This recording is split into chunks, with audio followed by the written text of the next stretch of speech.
لگتا ہے کہ آج جب یہاں سے ریلیز آرڈر جائے گا تو خان صاحب کی رہائی ممکن ہوگی، کیونکہ انہوں نے اور جو اپنے ترکش میں تیر تیار کیے ہوئے ہیں، سائفر کیس میں، ATC کیسز میں، نیب کے کیسز میں انہوں نے خان صاحب کو گرفتار کرنا ہے۔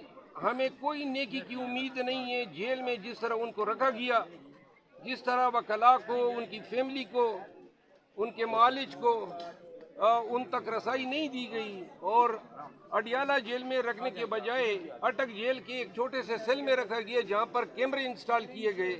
ان لوگوں سے کوئی نیکی کی توقع نہیں ہے، اور ہمیں ابھی مزید لیگل بیٹل فائٹ کرنے ہیں۔ ان لوگوں کی جبر کا، ان لوگوں کی زیادتیوں کو ابھی تک ہم نے فائٹ کرنا ہے، لیکن اسلام آباد کے حدود میں ہمیں اس فائٹ میں بڑی تکلیفیں پیش آ رہی ہے۔ عدالتیں دڑا دڑ جو ہیں وہ ریمانڈ پہ ریمانڈ دے رہی ہیں۔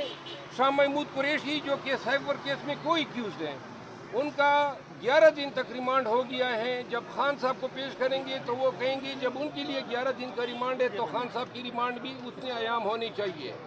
اور ATC جج نے یہ ریمانڈ یکمشت دینے کے بجائے ٹکڑوں میں کیا تاکہ ہم ہائی کورٹ میں جا سکیں۔ اس دفعہ انشاءاللہ ہم جب خان صاحب کی ریمانڈ کے لیے ادھر پیش ہوں گے تو ان کا جو یہ ٹرک ہے اس کو چلنے نہیں دیں گے۔